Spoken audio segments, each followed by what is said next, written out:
atau kota madya yang besar ya, kemudian di kabupaten atau di mana provinsinya misalnya di mana ya, itu ada semacam aturan yang mengatur kegiatan berdirinya industri itu. Jadi tidak bisa industri itu berdiri tanpa adanya AMDAL. Jadi AMDAL itu analisa mengenai lingkungan. Jadi industri itu harus membuat dokumen. Pada saat akan mendirikan industri, dokumen itu harus mencakup apa yang akan didirikan, sumber daya alamnya dari mana, bahan bakunya dari mana, prosesnya bagaimana, pengolahan limbahnya bagaimana kalau ada, kemudian setelah dilakukan pembangunan industri, zona lingkungan sekitarnya berubah atau tidak, bagaimana kehidupan sosial, ekonomi di masyarakat sekitarnya. Itu dibahas ya. Nah, kalau misalnya ternyata berdampak pada lingkungan, maka betul-betul wajib membuat UKL UPL-nya atau RPL RKL-nya wajib dibuat, sehingga nanti dia berjanji pada saat industri udah dibangun akan mentaati peraturan pemerintah. Ya, misalnya KLHK di sini dalam arti mengatakan bahwa harus memonitor limbah cair padat gasnya selama 3 bulan sekali misalnya. Nah, mereka harus sudah konsisten terhadap apa yang ditulis dalam dokumen itu, yang melakukan pemantauan, melakukan pengecekan, kemudian menyerahkan hasilnya ke KLHK-nya ya. Jadi artinya di sini adalah kewajiban-kewajiban AMDAL, UKL, UPL, SPL, dan audit ini betul-betul harus dipenuhi. Nah, kalau yang sukarela, contohnya seperti misalnya ISO 14001 ya, walaupun itu sangat penting, itu sangat bagus sekali, tetapi tidak dituntut untuk wajib. Nah, bahkan ada juga industri yang menerapkan ISO 14000 tapi belum punya sertifikat ya. Nah, nggak apa-apa ya, tetap akan dilayani oleh KLHK dengan baik. Apalagi yang sudah punya sertifikat ya. Sertifikat ISO 14000 diajukan ke KLHK, kemudian KLHK menunjuk badan-badan tertentu, lembaga tertentu untuk melakukan pemberian sertifikat terhadap ISO 14001, tapi dengan persyaratan yang cukup ketat juga ya. Kemudian responsible care ya, yang tadi CSR seperti itu juga tidak wajib sukarela. Produksi bersih juga tidak wajib sukarela ya. Nah, tapi dimohon artinya diminta ya, diutamakan untuk melakukan kegiatan ini walaupun tidak ada sertifikatnya. Jadi sertifikat itu adalah kebanggaan dari industri. Kalau kalian pergi kunjungan industri, itu kalau industri itu punya sertifikat yang baik, pasti akan dipampang di pintu-pintu mau masuk. Jadi apakah itu ISO 14000, apakah ISO 9000, apakah itu propernya, ya propernya merah, hitam, hijau, gold, ya apa propernya. Jadi orang akan melihat, oh industri ini udah bagus nih menguasai terhadap lingkungan. Terus misalnya punya program CSR atau sudah punya eco label, sudah menjalankan LCA, ya kemudian sudah mempunyai produksi bersih. Semua itu kalau punya sertifikatnya dia akan papang. Nah, tapi sekali lagi tadi bahwa ada beberapa yang sifatnya tidak wajib atau sukarela ya. Jadi yang wajib ini adalah AMDAL dan AMDAL dan turunannya ya. Jadi yang wajib itu hanya AMDAL, yang tidak wajib itu adalah kegiatan-kegiatan lain yang sebetulnya itu bagus ya, tetapi tidak perlu harus selalu punya sertifikat ya. Kalau punya sertifikat apa keuntungannya? Keuntungannya adalah daya saing pasar ke luar negeri itu sangat diterima. Misalnya ada industri yang punya sertifikat ISO 14001, dia jual ya, buka pasar ke luar negeri, maka luar negeri akan memilih industri tersebut ya, karena sudah punya sertifikat ISO 14001. Jadi untuk daya saing pasar itu cukup berarti ISO 14000 ya. Karena di luar negeri hampir semua perusahaan itu sudah harus mempunyai sertifikat ISO 14001. Hanya di kita masih sifatnya adalah sukarela ya. Baik, ada yang tanyakan sampai di sini?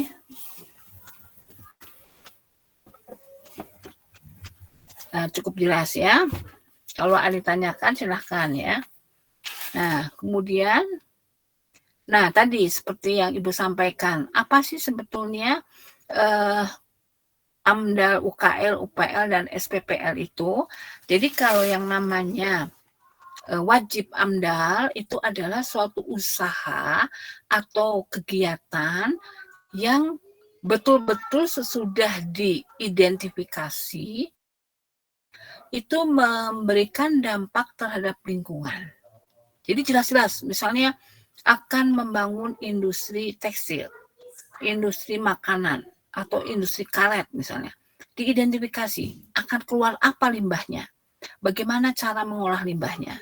Nah, betul-betul sudah kemungkinan bisa saja suatu saat sudah diolah, tetap tidak memenuhi baku mutu misalnya, keluar. Nah, jadi harus diturunkan kan, harus diturunkan supaya bisa memenuhi baku mutu. Tapi kan ada saja suatu ketika dia tidak memenuhi baku mutu. Nah, artinya apa? Artinya berisiko untuk memberikan dampak terhadap lingkungan. Nah, industri yang seperti ini maka wajib mempunyai AMDAL.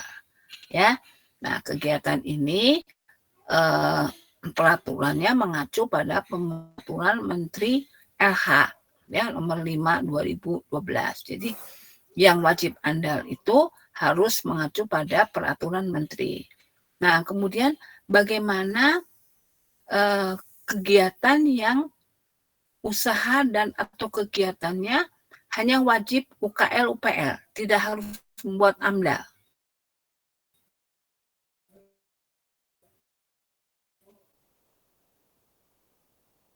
Nah, biasanya ini adalah suatu perusahaan atau industri tidak memberikan dampak penting terhadap lingkungan. Jadi dia hanya cukup membuat UKL dan UPL. Apa itu UKL dan UPL?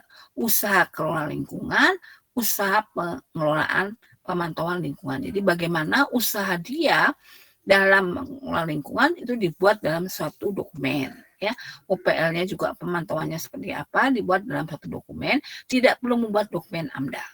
Nah, ini peraturannya mengacu pada peraturan gubernur ya, atau misalnya bupati dan wali kota. Nah, atau misalnya suatu usaha atau kegiatan yang berdiri setelah peraturan ini, sebelum peraturan ini ada. Jadi AMDAL itu kan baru ada tahun 2012 katakan ya. Nah, pada tahun 2012 atau 2009 misalnya ya, itu sudah pasti yang kegiatan yang dimulai tahun itu wajib membuat AMDAL yang berdampak lingkungan, ataupun yang kalau tidak UKL UPL. Tapi bagaimana dengan industri yang sudah berdiri di tahun 2000 misalnya? Ya, dia belum punya dokumen AMDAL, tapi dia betul-betul mencemari lingkungan.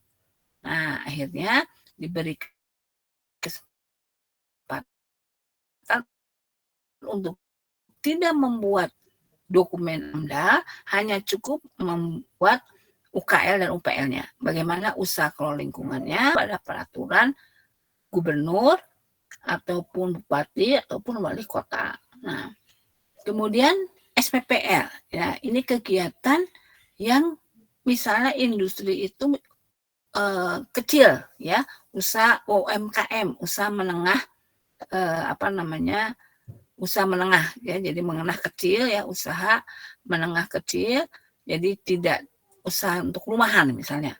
Nah, itu tidak wajib ya, dan ini tidak berdampak kepada lingkungan. Nah, itu tidak wajib, cukup dengan surat permohonan saja, surat izin ya. Nah, kemudian juga kalau misalnya berdampak kepada lingkungan, itu akan dibantu oleh pemerintah ya.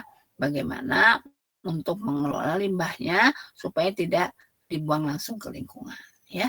Ya, jadi di sini ini adalah kegiatan-kegiatan yang ada di dalam industri. Walaupun dikatakan wajib, tergantung kepada kondisi dan situasinya, ya. Apakah itu industrinya sudah dibangun sebelum AMDAL, apakah industri itu memang mencemari, apakah industri itu tidak mencemari, apakah industri itu usaha menengah kecil, ya, kecil menengah di bawah. Nah, itu juga ada aturan-aturan yang harus dipenuhinya, ya. Nah, kemudian mengapa ya kita begitu penting ya memperhatikan masalah lingkungan ini, karena kita berkaitan dengan masalah menyelamatkan bumi dari lingkungan yang buruk, ya. Artinya kita harus menyelamatkan bumi kita itu dari satu lingkungan yang semakin memburuk, ya. Di antaranya adalah telah dibuatnya pembangunan berluasan lingkungan, ya, berkelanjutan berluasan lingkungan yang sudah kita pelajari di K3RL, ya. Nah, mengapa dibuat seperti ini? Karena melihat adanya dampak negatif pembangunan yang bisa menurunkan kualitas lingkungan, ya. Seperti apa? Misalnya pencemaran udara, tanah, air, dan laut sudah terlihat di mana-mana. Kemudian cadangan sumber daya alam sudah menipis, ya. Bencana alam juga semakin banyak akibat dari tidak memperhatikan lingkungan, ya, walaupun bencana alam itu bukan dari manusia yang memberikan, tetapi kalau kita tidak menjaga, kemungkinan ada kekeringan, ya. Kemudian ada banjir karena di gunung-gunung sudah dibangun rumah-rumah yang tidak layak harusnya. Kemudian ada kegiatan lain, ya, ada misalnya banjir di sungai-sungai atau di perumahan atau di mana saja. Nah, itu merupakan kegiatan manusia yang tidak care terhadap lingkungan.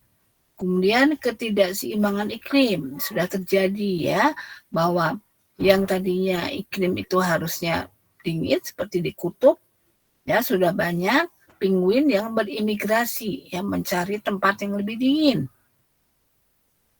Karena di kutub ini sudah mencair esnya, ya. Dia mencari lagi tempat yang lebih dingin lagi, berimigrasi. Ya, kalau takutnya nanti akhirnya tidak ada tempat yang sesuai dengan penguin ini, akhirnya spesiesnya akan punah, ya. Nah, akibat adanya penurunan kualitas lingkungan ini, maka perlu dibuat satu pembangunan, ya, yang sinergi, yaitu antara lingkungan dengan pembangunan yang dilakukan. Jadi pembangunan itu tidak boleh hanya membangun saja dengan kepentingan ekonomi dan sosial, politik dan budaya, tetapi juga harus memperhatikan lingkungan hidup, ya, yang kita kenal dengan PBBL, yaitu pembangunan berkelanjutan berwawasan lingkungan. Nah, mungkin juga kalian pernah ingat, ya, adanya segitiga, ya, adanya segitiga ini, segitiga PBBL yang sangat populer, yaitu adanya kegiatan ekonomi sosial harus diimbangi dengan lingkungan. Tadinya hanya ekonomi, sosial, budaya, politik, ya. Kemudian tidak memperhatikan lingkungan. Maka sejak adanya penurunan kualitas lingkungan, maka dicoba dibuat seperti ini, ya, bahwa pada saat kita mengembangkan ekonomi, sosial, budaya, kita juga harus memperhatikan lingkungan hidup. Nah, ini pembangunan berkelanjutan ini sudah dimulai sejak dulu sebetulnya, ya. Tahun 72 itu sudah mulai ada pertemuan, ya, konferensi di Stockholm pada tahun 72 ini menanggapi masalah kerusakan lingkungan. Sudah mulai isu-isu itu sudah mulai ditampung. Kemudian adanya konferensi Rio de Janeiro pada tahun 92 juga itu perlindungan lingkungan hidup, bagaimana kita harus melindungi lingkungan, sudah mulai ada. Dan kemudian pada tahun 2002 ya, ini juga diadakan konferensi lagi di Jerman. Nah, ini juga sudah mulai untuk menerapkan pembangunan berkelanjutan berdasarkan lingkungan ya. Nah, ini sudah disepakati oleh seluruh masyarakat di dunia bahwa pada saat akan membangun maka harus berdasarkan lingkungan. Bagaimana caranya ya tadi ya, dengan cara dibuatnya AMDAL, wajib AMDAL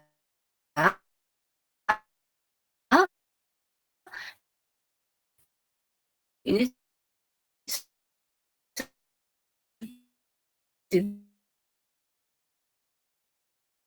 dampak-dampak yang dihasilkan. Nah, itu ya.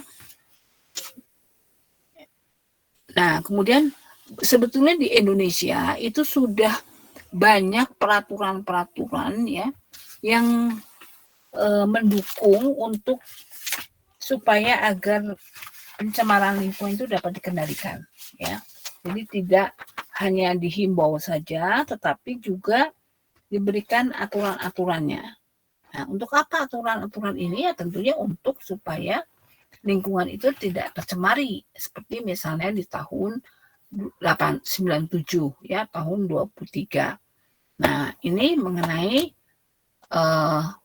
bagaimana kita harus sudah mulai wajib AMDAL misalnya ya. Nah, itu. Kemudian pada tahun 1999 juga sudah mencoba dibuat peraturan pemerintah tentang limbah B3 ya. Jadi bagaimana pelaksanaannya, bagaimana pengelolaannya, di pihak siapa yang mengelola, apakah di industri, apakah di pihak ketiga ya. Itu sudah ada aturan-aturan yang lengkap di tahun 99. Tapi bukan berarti peraturan itu sampai sekarang tidak berubah ya. Setiap saat tergantung kepada kondisi dan situasi apabila ada masalah yang kira-kira akan mencemari, karena timbul masalah ini kan tidak bisa statis ya, tapi selalu dinamis. Jadi pada saat ada perubahan langsung diberikan peraturan yang baru terus begitu ya. Jadi ini peraturan dasarnya, tapi ada terus peraturan yang baru yang dimana itu mendukung peraturan yang lama, memperbaharui, memperbaiki. Kemudian di sini ada terhadap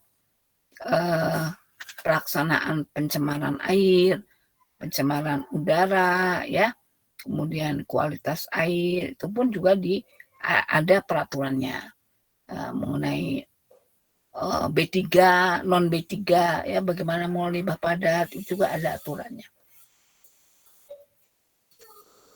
Kemudian peraturan pemerintah tentang pelaksanaan dan AMDAL ya, analisis lingkungan, pelaksanaannya. Kalau tadi baru undang-undang aturannya di tahun 97, tapi kemudian di tahun 99 sudah mulai mencoba untuk bagaimana analisis dampak lingkungan ini dilaksanakan di lapangannya ya. Jadi banyak sekali aturan dan undang-undang yang sudah diterapkan, hanya tinggal kita menjalankan sesuai aturan dan undang-undang. Nah, bagaimana penerapan kebijakan pengelolaan lingkungan hidup di Indonesia ya. Jadi ada 3 ya kategori yang ada di dalam penerapan kebijakan pengelolaan lingkungan hidup di Indonesia, yaitu disebut dengan preemptive, kemudian preventif, dan proaktif.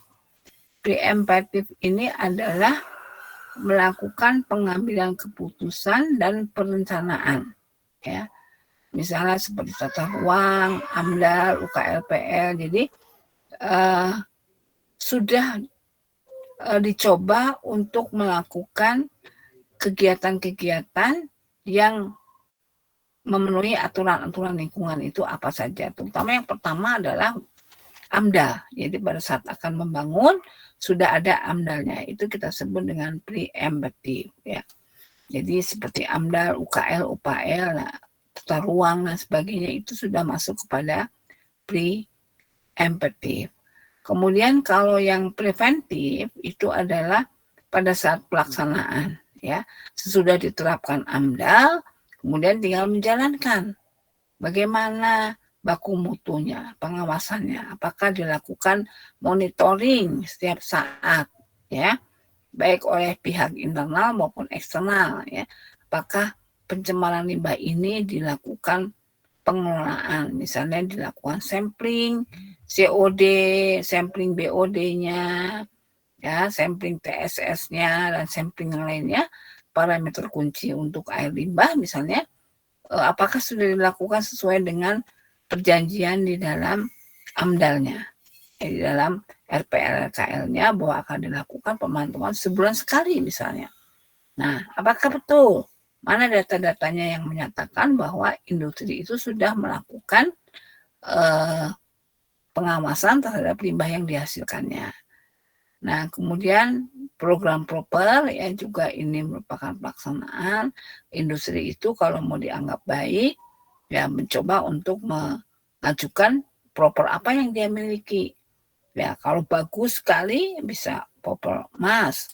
Kalau di bawah emas bisa hijau, bisa di bawahnya biru, kemudian di bawahnya lagi merah, di bawahnya lagi hitam, misalnya yang paling jelek, ya, misalnya merah atau hitam ini. Nah, itu di mana tingkat propernya industri itu merupakan kebanggaan oleh industri. Jadi kalau dia tinggi, propernya akan dipampang, ya, di pintu masuk. Sebelum kita masuk ke industri itu akan kita bisa lihat proper apa yang dimiliki oleh industri ini. Artinya sudah sampai semana care-nya industri ini terhadap lingkungan. Nah, kemudian kalau yang tingkat produksi, ya, ini adalah misalnya sudah ke ISO 14000, ya, masuk ke proaktif. Kemudian studi tentang audit lingkungan. Nah, ini sudah berani, ya, sudah berani. Jadi yang proaktif ini artinya dia sudah berani untuk mengambil suatu hal yang berisiko, ya, seperti misalnya berani menerapkan produksi bersih, ya. Jadi kemudian berani menerapkan ISO 14001, kemudian berani menerapkan audit lingkungan. Jadi betul-betul yang sudah berdiri dengan baik, dan itu pasti sampai sekarang akan berdiri tidak pernah bangkrut, ya. Kenapa? Karena selalu memperhatikan masalah lingkungan, di mana masalah lingkungan ini akan menghasilkan nilai tambah, terutama terhadap ekonomi, ya.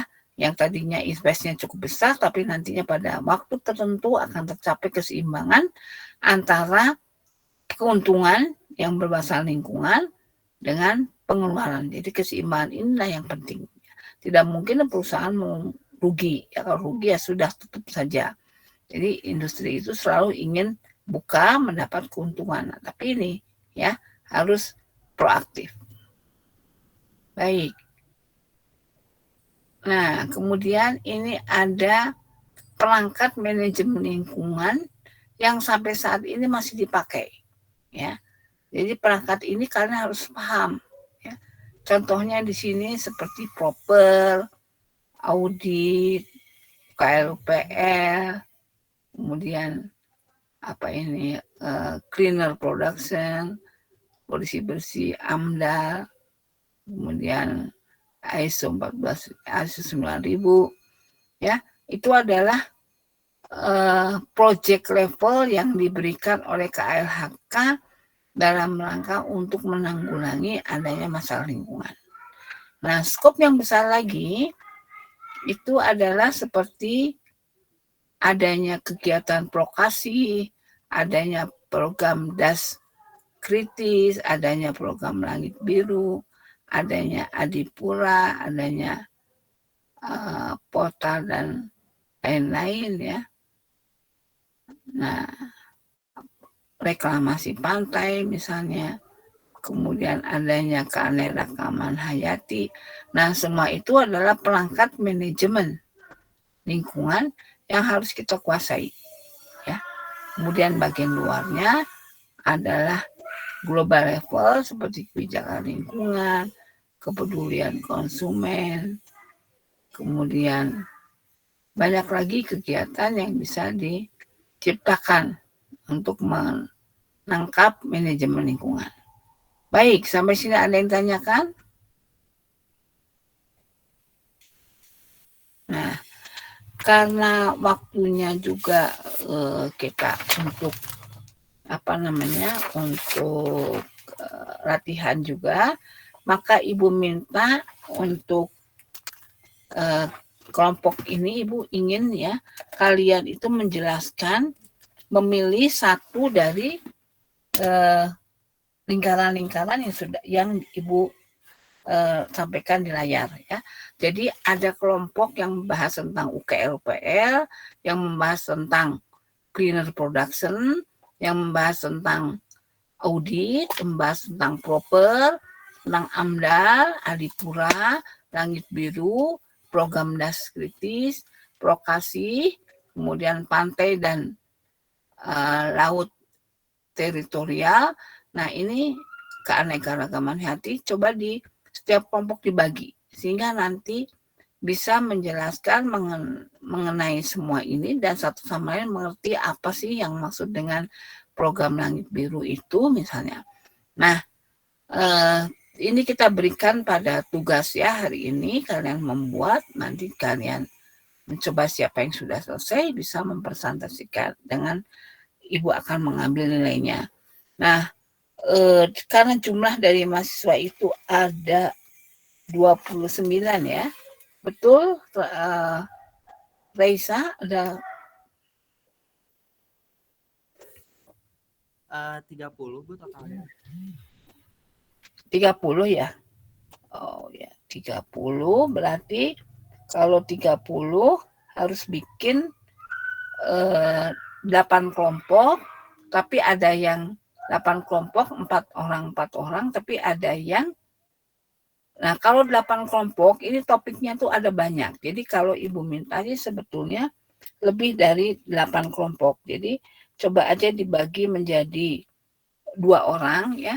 Karena ini ada 1, 2, 3, 4, 5, 6. Jadi yang ingin Ibu sampaikan itu ada yang membahas 1 cleaner production, kemudian audit, 2 UKL, 3 proper, 4, 5 ISO, 6 AMDAL, 7 keanekaragaman hayati, 8 Adipura, 9 Langit Biru, 11 program das kritis, 12 lokasi, dan 13 tentang pantai laut yang lestari. Nah, ini berarti ada 13. Nah, kalau 13 berarti kali 2 ya, 26 atau 13 atau 14 kelompok ya. Jadi 13 kelompok kali berapa? Kali 2 mungkin ya. 13 kali 2 26 ya. Sehingga ada sisa berapa? Ada sisa 5 ya. Nah, ada 31 ya semua ya? Ada 30 Bu. Oh, 30. Jadi berarti kalau 13 kelompoknya kali 2 26 berarti ada 4 silakan melebur ke yang 13 kelompok karena diperlukan 13 ya. Silakan melebur, silakan dibagi saja sendiri. Lihat ya, ini tolong nanti dibuat kelompoknya sekitar 13. Dari ada yang 2, ada yang 3. Nah, dari sekarang silahkan kalian browsing. Nanti kalau udah selesai, ada yang selesai siapa yang mau berapa silahkan Ibu. Kita coba mendengarkan. Tidak perlu terlalu lengkap ya, hanya mengetahui apa itu proper itu apa, gimana sih. Nah, singkat ya, tidak lebih dari 5 menit dalam menjelaskan ya. Paling lama 10 menit, paling lama. Nah, silahkan ya. Mulai dari sekarang kita sudah mencoba untuk praktek ya, untuk praktek dengan melihat poin-poin yang Ibu berikan ini, topik-topiknya. Ya, paham semuanya?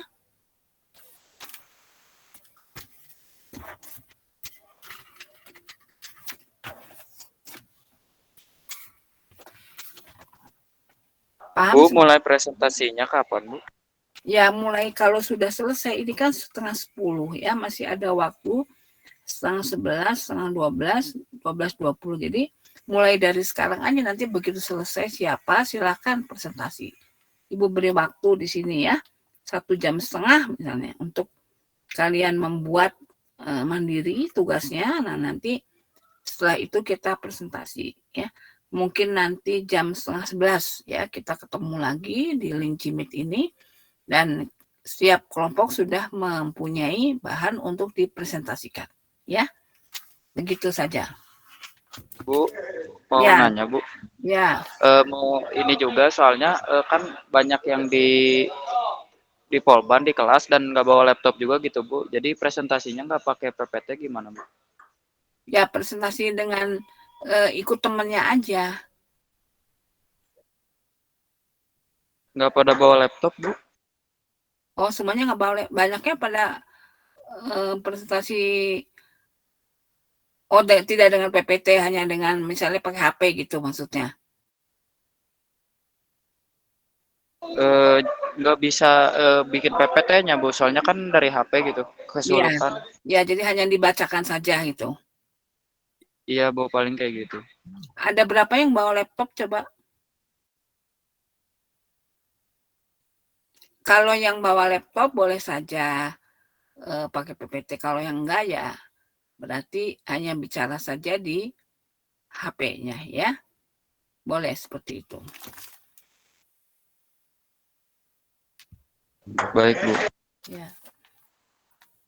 Ibu tunggu ya, 10:30 harus sudah ada mengerti apa yang dimaksud ini supaya semua tahu artinya. Baik, kita mulai saja. Oh, perlu dilihat ininya ya kali ya. Topik-topiknya ya, perlu dibagi ya. Silakan membagi sendiri, tidak usah dibagi oleh Ibu.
Ibu.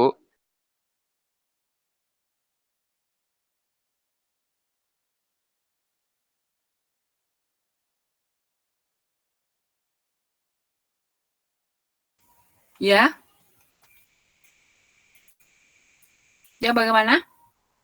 Ini tuh Bu, si materinya tuh dari yang dalam dulu atau dari yang luar dulu Bu? Dalam dulu. Berarti ada 13 kan Bu atau hanya 12 tadi? 13 kalau nggak salah ya.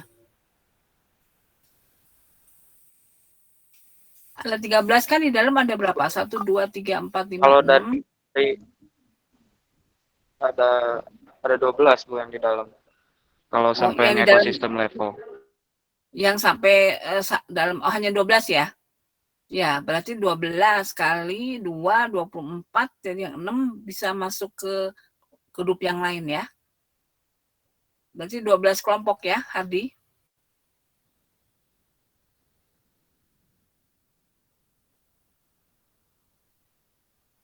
Ya, 12 kelompok ya. Baik.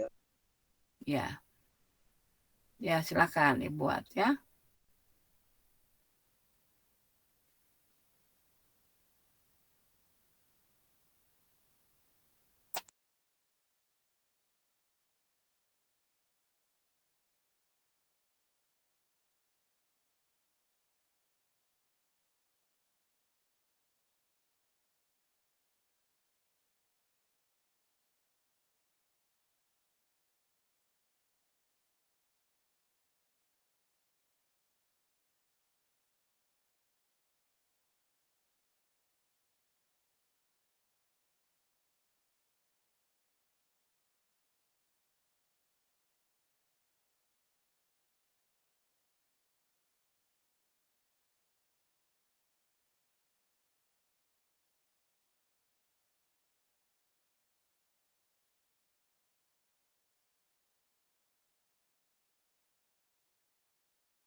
Assalamualaikum Bu.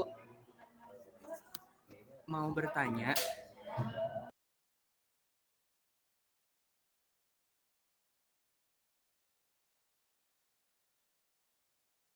Ya, silakan. Ibu maaf mau bertanya tentang poin-poin yang harus dijelaskan untuk presentasi ini. Ya, gimana Pak Bobo? Ya Bu, jadi poin apa saja yang harus dijelaskan? Minimal pengertian tentang poin itu.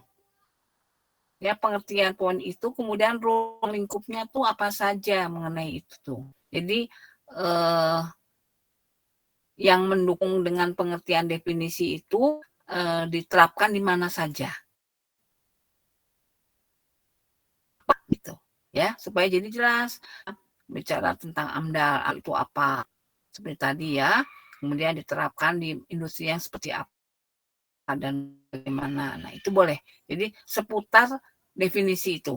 Tapi diringkas saja, nggak usah panjang-panjang, karena cuma 5 menit waktu ya.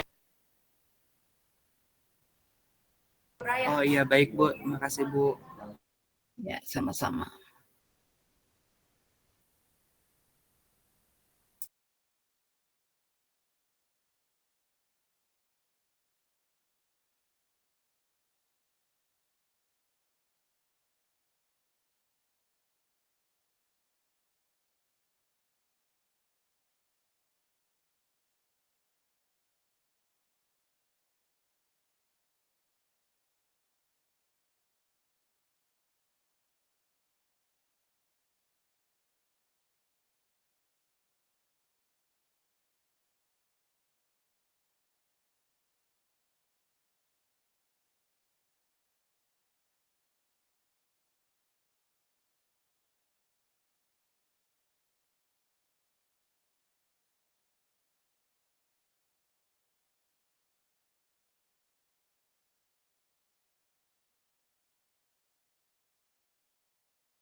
itu sedang membuat perangkat-perangkat ya, sistem perangkat yang perangkat manajemen khususnya, yaitu untuk membuat para pengusaha itu secara tidak langsung akan terikat kepada suatu peraturan ya.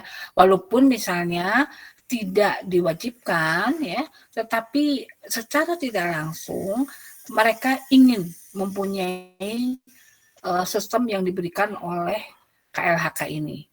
Mengapa? Karena tadi ya banyak sekali manfaat yang bisa diambil ya. Di antaranya yaitu tadi yang Ibu sampaikan, adanya daya saing global terhadap produk yang akan dijual itu menjadi satu tujuan utama dari perusahaan biasanya ya. Perusahaan kalau punya proper yang baik, yang bagus, itu akan dinilai baik oleh masyarakat, kemudian oleh stakeholder yang lain, juga oleh mitranya ya, ingin bekerja sama untuk menjualkan produknya ataupun juga ingin berkolaborasi di dalam pemasarannya ya. Jadi proper ini memang dibuat sedemikian rupa oleh KLHK supaya mereka itu secara tidak langsung tumbuh ya rasa untuk mencintai lingkungan di bawah sadarnya. Karena kalau hanya diberikan suatu aturan atau suatu undang-undang, mereka bisa-bisa juga melanggar ya. Tapi kalau ini akan menyebabkan dunia global itu sangat membutuhkan suatu industri yang punya proper yang baik, maka mereka berlomba-lomba ya. Nanti akan Ibu jelaskan juga mengenai proper ini, bagaimana tingkatan yang ada pada industri itu mencirikan ya bahwa industri itu sudah di tahap yang mana pengelolaan lingkungannya ya, kesadaran lingkungannya. Karena tadi disampaikan juga oleh temannya, ada proper hitam, ada proper merah, biru, hijau ya sampai ke gold, emas ya. Nah, untuk perusahaan-perusahaan yang besar biasanya adalah yang investornya adalah perusahaan asing, itu sudah pasti mereka ingin mencapai proper tersebut. Ya, proper emas itu ingin dicapai ya, minimum hijau. Kenapa? Karena itu merupakan suatu ladang untuk kerjasama kepada dengan industri lain dan juga ladang untuk untuk maksud Ibu untuk lakunya ya, lakunya produk yang ditawarkan. Karena perusahaan di luar negeri itu misalnya akan membeli, pasti melihat dulu kira-kira punya proper apa ya. Nah, biasanya proper emas itu adalah suatu proper diberikan kepada perusahaan yang sudah punya produksi bersih dan sudah menerapkan 3R. Ya, recycle, reuse, dan juga recovery, dan juga sudah mencoba menerapkan produksi bersih sehingga hampir zero waste.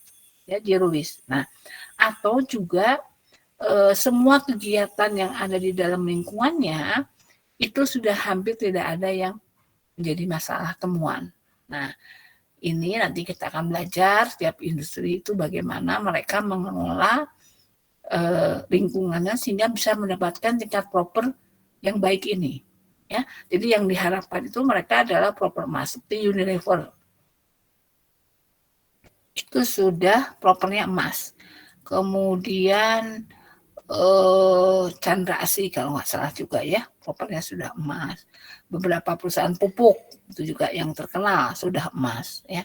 Nah, ada juga yang masih hijau ya. Jadi artinya sudah menerapkan pengelolaan lingkungan dengan baik, tetapi belum mencapai tingkat produksi bersih. Ya, belum menerapkan produksi bersih.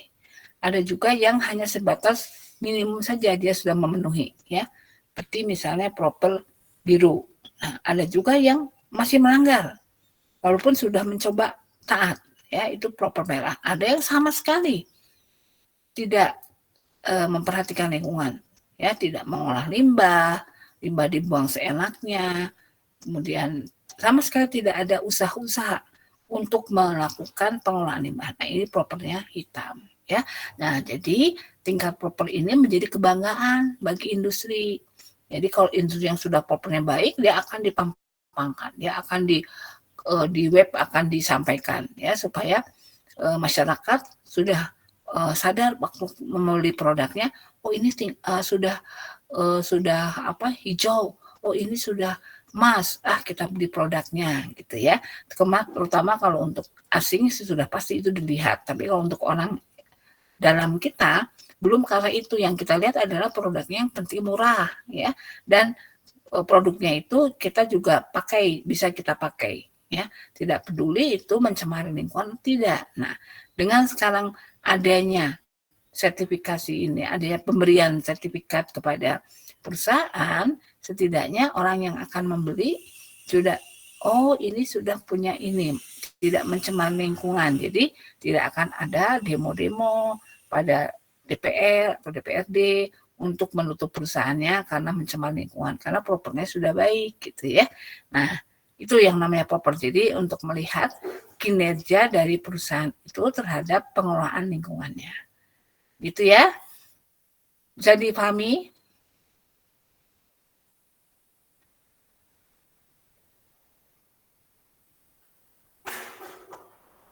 Bisa, Bu. Ya. Baik, sekarang kita lanjutkan. Kelompok berikutnya siapa?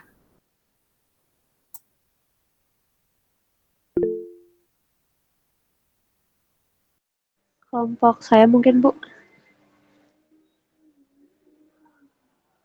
Siapa?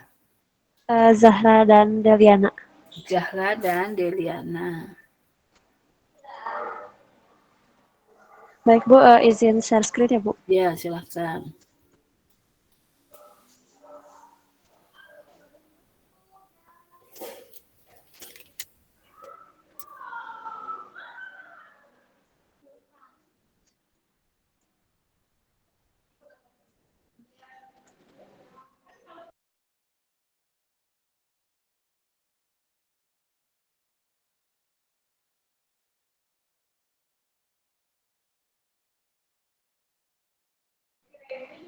Baik, Assalamualaikum warahmatullahi wabarakatuh. Sebelumnya izinkan saya memperkenalkan diri terlebih dahulu.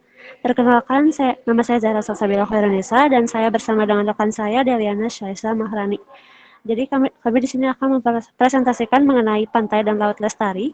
Di sini kami akan menjelaskan sekilas seputar apa itu Pantai Lestari, tujuan, program Pantai Lestari, manfaat, dan kemudian dilanjutkan dengan biaya yang diperlukan untuk pelaksanaan program Pantai Lestari. Baik, mungkin saya langsung saja kita mulai presentasinya. Kepada rekan saya Deliana, waktu dan media saya persilahkan. Baik, terima kasih kepada Zara atas kesempatannya. Yang pertama akan saya jelaskan yaitu mengenai definisi. Jadi Pantai Lestari ini merupakan kegiatan aksi pengendalian pencemaran dan kerusakan terhadap ekosistem yang berada di pesisir lautan. Nah, kegiatan Pantai dan Laut Lestari ini merupakan implementasi dari program nasional yang sesuai dengan peraturan pemerintah nomor 19 tahun 1999 tentang pengendalian pencemaran atau kerusakan laut, serta Kepmen LH dengan nomor yang tertera tentang program Pantai Laut Lestari yang dilaksanakan dalam rangka menjaga dan melestarikan lingkungan pesisir dari pencemaran. Lalu yang kedua ada tujuannya. Tujuan dari program Pantai Lestari ini yaitu yang pertama, terkendalinya pencemaran atau kerusakan lingkungan di wilayah pantai dari berbagai usaha ataupun kegiatan. Tujuan yang kedua yaitu terciptanya masyarakat yang sadar lingkungan dan peningkatan peran serta masyarakat dalam pengelolaan lingkungan wilayah pantai. Dan tujuan terakhirnya yaitu terbinanya hubungan koordinasi yang lebih baik antara lembaga terkait dalam pengelolaan lingkungan wilayah pantai. Nah, program Pantai Lestari ini juga meliputi yang pertama yaitu pantai wisata bersih yang dimana difokuskan di kawasan pariwisata. Lalu program yang kedua yaitu Bandar Indah yang ini merupakan fokusnya di kawasan pelabuhan, dan yang terakhir programnya itu ada Taman Lestari yang terletak pada kawasan terumbu karang dan hutan mangrove. Untuk materi selanjutnya akan dijelaskan oleh rekan saya. Baik, terima kasih Deliana. Jadi saya akan menjelaskan tentang manfaat dan biaya yang diperlukan untuk pelaksanaan program Pantai Lestari. Jadi manfaat yang pertama itu bagi lingkungan, menjaga ekosistem darat, pantai, dan laut. Yang kedua, menjaga keutuhan terumbu karang. Yang ketiga, melestarikan habitat kehidupan di pantai dan laut. Yang keempat, ikut mendukung terciptanya pantai dan laut yang bersih dan bebas dari sampah. Kemudian ada manfaat bagi kehidupan manusia, yaitu yang pertama adalah terciptanya lingkungan pantai yang kondusif sebagai media sosialisasi masyarakat. Yang kedua yaitu memudahkan nelayan dalam memanfaatkan hasil laut yang berlimpah. Yang ketiga yaitu menambah daya tarik wisatawan asing maupun domestik. Kemudian ada biaya yang diperlukan untuk pelaksanaan program Pantai Lestari. Untuk program Pantai Lestari tingkat pusat dibebankan kepada anggaran Bapedal, kemudian untuk tingkat daerahnya dibebankan kepada anggaran pendapatan dan belanja daerah atau APBD. Baik, mungkin sekian sekilas materi yang kami paparkan. Mohon maaf bila ada kesalahan dalam penulisan maupun perkataan. Wabillahi taufiq wal hidayah. Wassalamualaikum warahmatullahi wabarakatuh. Ya, baik Zahra ya, terima kasih Zahra dan Deliana. Jadi tadi kelompok ini menyampaikan tentang Pantai Lestari ya. Jadi sekarang itu perangkat-perangkat banyak ya, di antaranya sampai ke perangkat di pantai dan laut ya. Karena apa? Karena ternyata saat ini pantai dan laut juga sudah bukan merupakan wisata yang baik, tetapi sudah banyak pencemarannya ya. Misalnya saja terumbu karang sekarang sudah tidak ada ya, hutan mangrove sudah dibabat, kemudian terumbu karang juga sudah digunakan untuk material pabrik minuman sebagai media filter ya, sehingga sudah banyak berkurang. Nah, akibatnya apa? Akibatnya naungan dari biota-biota laut ataupun juga dari kelestarian pantai dan laut itu sudah mulai terkikis ya, berkurang. Nah, makanya pemerintah mencoba mencanangkan dana untuk melakukan ini. Sekarang sudah mulai besar-besaran dilakukan kembali reboisasi tentang hutan mangrove misalnya ya. Kemudian sudah berikan satu sarana-sarana untuk memulihkan terumbu karang ya. Kemudian tidak mengizinkan pengeboran minyak bumi di pantai yang kira-kira pantai itu masih penuh dengan wisata, bisa dibuat wisata ya. Jadi diberikan alternatif lain. Jadi Pantai Lestari pun sekarang sudah menjadi ranah dari Departemen Lingkungan ya, dari KLHK ya, untuk melestarikan keanekaragaman hayati yang kita miliki. Ya, supaya apa ya tadi, karena industri juga banyak yang berdiri di sekitar laut ya, industri petrokimia di Surabaya, di Gresik itu pun dulu membuang limbahnya ke lingkungan, bahkan lingkungan yang terdekat adalah laut, bahkan B3 pun dibuang ke sana ya, dianggapnya laut adalah aman, padahal semua kegiatan juga ada devisa negara di situ ya, ada sumber daya alam yang sangat baik seperti dari budidaya ikan ya, yang kita bisa jual ya dan menjadi devisa negara. Nah, itu pun akan punah ya tentunya. Karena apa? Karena adanya pencemaran di lingkungan yang disebabkan oleh kegiatan industri misalnya. Nah, sehingga tadi semua kegiatan di pantai sekarang sudah mulai ya direboisasi, hutan mangrove ditumbuhkan kembali, kemudian terumbu karang dicoba hidupkan kembali, kemudian pelarangan pembuangan limbah ke laut, kemudian sampah-sampah juga sudah mulai dilakukan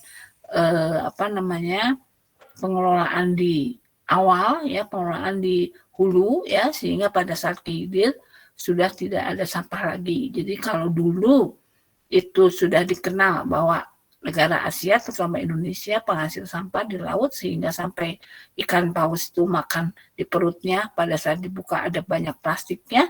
Nah, sekarang mencoba untuk bagaimana kita melakukan penerapan dengan menggunakan bahan baku limbah seperti plastik menjadi bahan bakar misalnya, atau bahan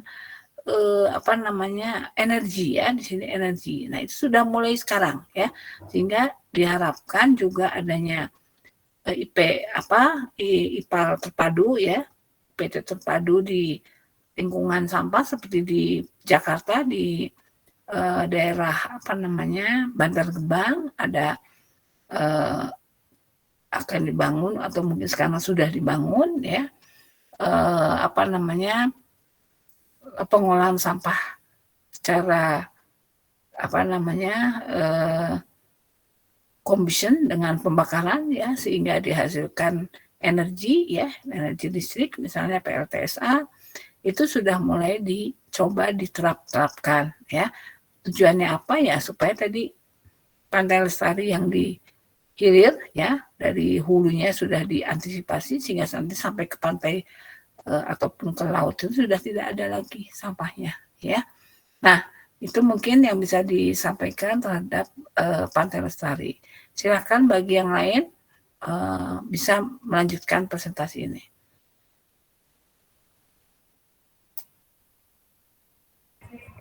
Baik Bu, izin share screen ya. Ya, silakan.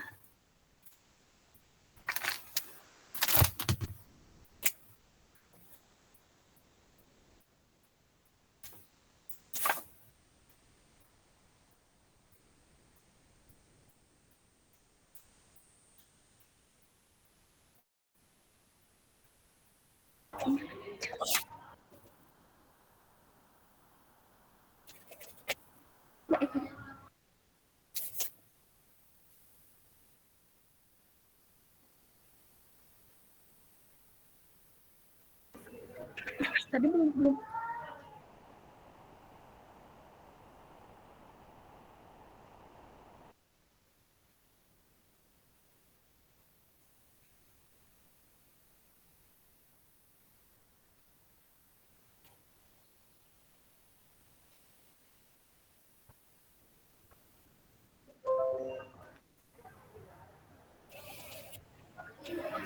Baik Bu, Assalamualaikum warahmatullahi wabarakatuh.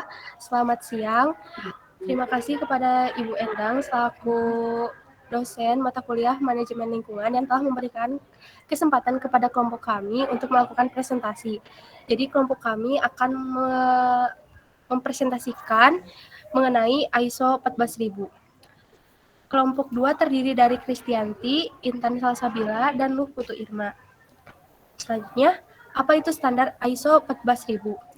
ISO 14000 series merupakan seperangkat standar internasional bidang manajemen lingkungan yang dimaksudkan untuk membantu organisasi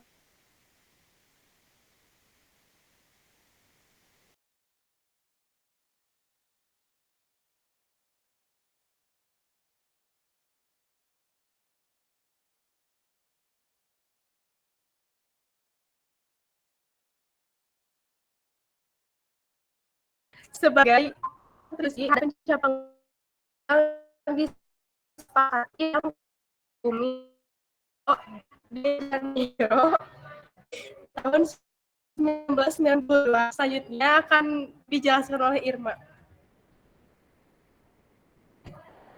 Baik, selanjutnya mengenai sejarah ISO 14000. Pada tahun 1992, Induk menerbitkan BS 7750, yaitu standar sistem pengelolaan lingkungan yang pertama di dunia. Sebelumnya, pengelolaan lingkungan telah menjadi bagian dari sistem yang lebih besar, seperti responsible care. BS 7750 menyediakan contoh untuk pengembangan seri ISO 14000 pada tahun 1996 oleh organisasi standarisasi internasional yang memiliki perwakilan dari komite-komite di seluruh dunia. Menurut Clemens 1996, Brarson and Larson 1999. Sejak tahun 2010, ISO 14001 digunakan oleh sedikitnya 223.149 organisasi di 159 negara. Lalu, apa saja cakupannya? ISO 14000 series mencakup beberapa kelompok perangkat pengelolaan lingkungan, antara lain sistem manajemen lingkungan, audit lingkungan, evaluasi kinerja lingkungan, eco-label, dan kajian daur hidup produk. Penerapan standar tersebut bersifat sukarela. Standar yang paling populer adalah ISO 14001, sistem manajemen lingkungan yang menjadi dasar sertifikasi ISO 14001. Selanjutnya, manfaat penerapan standar ISO 14000. Yang pertama ada meningkatkan citra organisasi, meningkatkan kinerja lingkungan organisasi, meningkatkan penaatan terhadap ketentuan peraturan perundang-undangan pengelolaan lingkungan dan mengurangi resiko usaha. Manfaat selanjutnya yaitu meningkatkan efisiensi kegiatan, meningkatkan daya saing, meningkatkan komunikasi internal dan hubungan baik dengan berbagai pihak berkepentingan, serta memperbaiki manajemen organisasi dengan menerapkan perencanaan, pelaksanaan, pengukuran, dan tindakan perbaikan atau plan, do, check, and act. Selanjutnya, bagaimana kedudukan dan kaitan ISO 14000 dengan peraturan perundang-undangan lingkungan hidup. Jadi, penerapan ISO 14000 tidak menggantikan peraturan perundang-undangan pengelolaan lingkungan. Sifat sukarela, penerapan ISO 14000 diharapkan dapat melengkapi pelaksanaan ketentuan peraturan pengelolaan lingkungan oleh organisasi pelaksana, kegiatan atau usaha. Kementerian Lingkungan Hidup senantiasa membuka dialog dengan berbagai pihak kepentingan, khususnya pada praktisi yang terlibat langsung dalam penerapan standar ISO 14000. Untuk meningkatkan sinergi dari penerapan standar dan pelaksanaan ketentuan perundang-undangan pengelolaan lingkungan hidup. Baik, merupakan sumber data kita ambil dalam penyusunan presentasi kami.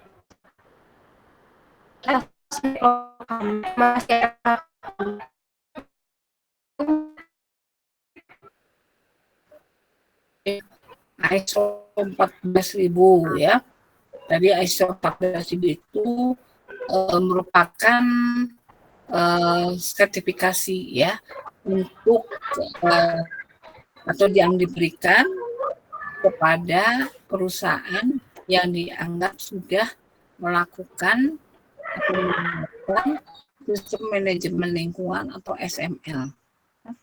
Nah, penerapan ini diakui ya oleh pemerintah atau KLHK karena dianggap bahwa sudah menerapkan ya baik dari sisi pengelolaan limbah gasnya, padatnya, airnya, semuanya terhadap masalah lingkungan yang ada di industri. Ya, jadi 14000 ini punya serinya banyak, ada 14001, 42002, 3, 4 dan sebagainya. Ya, ada yang mengenai esensi manajemen lingkungan, ada yang mengenai baku mutu, yang banyak sekali. Nah, nanti kita akan belajar ya, jadi nanti kita lihat bagaimana ini bisa dilakukan tidak harus oleh istri ya, jadi ada kelompok yang ditunjuk oleh industri bisa membantu asal industri ini memberikan data-datanya.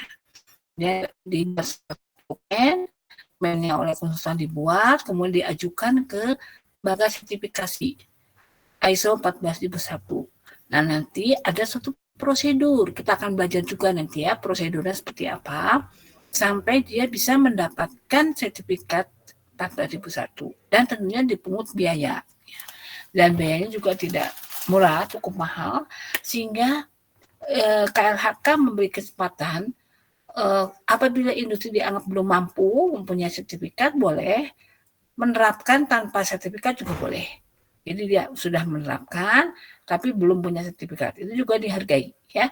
Sehingga nanti pada saat ada pasar global ya mungkin dia mengupakan bahwa sudah menerapkan SML ditandai dengan adanya IPAL, kemudian ada kerjasama dengan pihak ketiga dalam mengolah limbah B3 dan sebagainya. Hanya dananya terbatas sehingga belum mengajukan sertifikasi ya. Jadi boleh nanti kita akan belajar seri-serisnya apa dan ruang lingkupnya apa ya. Nah, kita sekarang baru seputar definisi dan pengertian dari ISO 14000. Jadi yang penting pengertiannya adalah merupakan sertifikasi yang berkaitan dengan sistem manajemen lingkungan yang ada di lingkungan industri yang menyatakan bahwa industri itu sudah melakukan pengelolaan lingkungan yang menandakan ya, bahwa industri itu kalau punya sertifikat sudah menerapkan pengelolaan lingkungan dengan baik, ya. Nanti dikaitkan juga dengan propernya apa, apakah punya eco label juga jadi penilaian, ya. Apakah sudah punya CSR, ya, apakah sudah menerapkan ekonomi sirkuler, ya, itu semua nanti berkaitan, ya, di dalam pengembangan dari SML-nya. Jadi setiap industri punya kegiatan yang spesifik, walaupun secara umum sudah ada, tetapi dia bisa mengembangkan sendiri tergantung kemampuan industri itu dan fasilitas yang ada. Ya, nah itu ya. Jadi sekali lagi ISO 14000 itu adalah standar international organization yang diberikan kepada perusahaan dalam rangka memperlihatkan terhadap pentaatannya terhadap lingkungan. Ya, paham di sini ya? Baik, kalau sudah mungkin kelompok yang lain silahkan. Selanjutnya dari kelompok 5, Bu. Kelompok 5 tentang apa ya? Audit manajemen lingkungan, Bu. Ya, boleh. Siapa kelompok 5? Anggotanya Blessy Teresia Angelina, Alicia Dara Puspita, dan Farhan Budiawan, Bu. Blessy, Farhan, satu lagi siapa tadi? Alicia Dara Puspita, Bu. Alicia, ya. Oke, silahkan.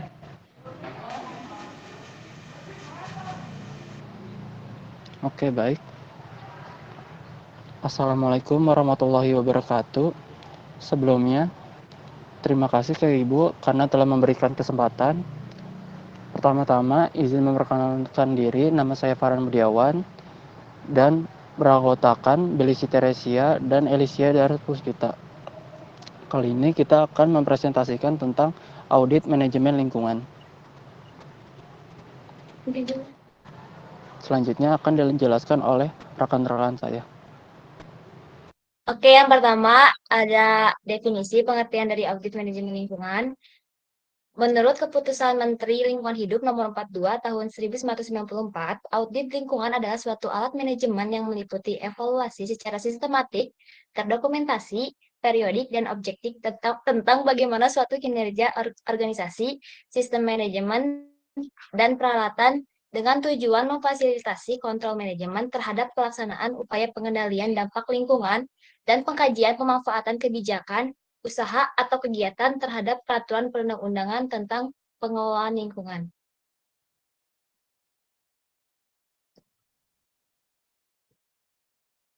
Selanjutnya tentang fungsi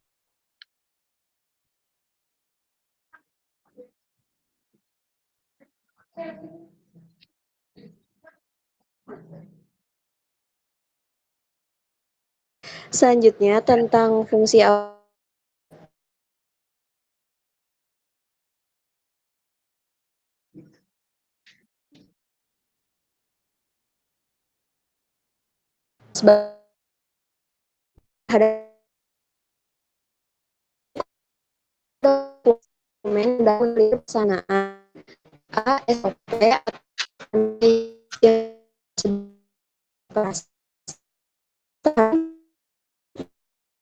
pengelolaan lingkungan.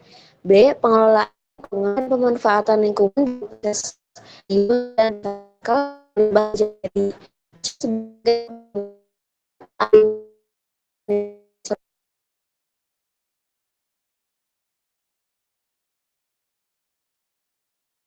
yang ketiga, sebagai jaminan menghindari kerusakan lingkungan. Keempat, audit lingkungan merupakan dokumen yang dapat menguji kebenaran prediksi dampak yang terdapat pada dokumen terdahulu, yaitu AMDAL. Dan yang terakhir, sebagai perbaikan penggunaan sumber daya, yaitu penghematan bahan, minimalisasi limbah, identifikasi proses daur hidup, dan kemungkinan memperoleh tambahan sumber daya dari proses recycle.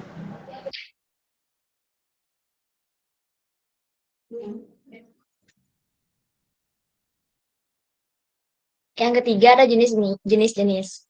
Yang pertama ada audit kepatuhan lingkungan, yaitu environmental compliance audit, yaitu mengevaluasi kinerja lingkungan dan praktik tanggung jawab lingkungan perusahaan, yaitu apakah perusahaan telah memenuhi persyaratan hukum dan persyaratan lain seperti ISO 14.001. Yang kedua ada audit manajemen lingkungan atau environmental management audit, yaitu memverifikasikan apakah perusahaan telah memenuhi tujuan, kebijakan, dan kinerja lingkungan yang telah ditetapkan oleh manajemen. Yang ketiga ada audit lingkungan fungsional atau functional environmental audit, yaitu berfokus pada suatu elemen atau dampak kegiatan tertentu seperti audit pengelolaan air limbah, bahan, dan pemantauan kualitas udara.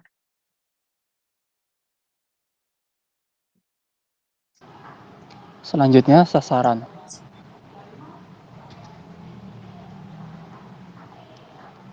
Selanjutnya akan dijelaskan oleh Budi.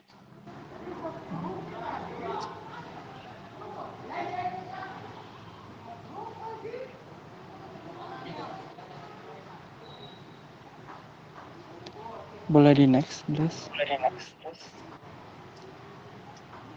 Ya, sasaran itu ada dua. Yang pertama yaitu mengetahui kinerja dari organisasi, sistem manajemen, peralatan, dan pentaatan peraturan perundang-undangan.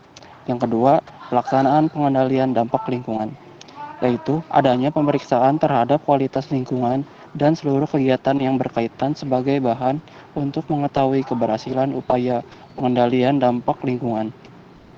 Audit lingkungan dilaksanakan dengan secara langsung menilai dan mengevaluasi kegiatan pengendalian tersebut. Selanjutnya, manfaat dari audit. Pertama, mengidentifikasi risiko lingkungan. Kedua, menjadi dasar dalam pelaksanaan kebijakan lingkungan. Ketiga, menghindari kerugian finansial yang disebabkan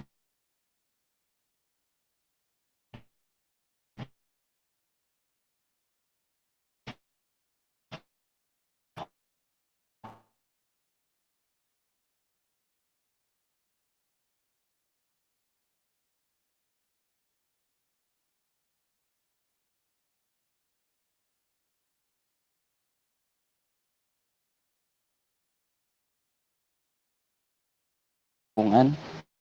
Keenam, dokumen audit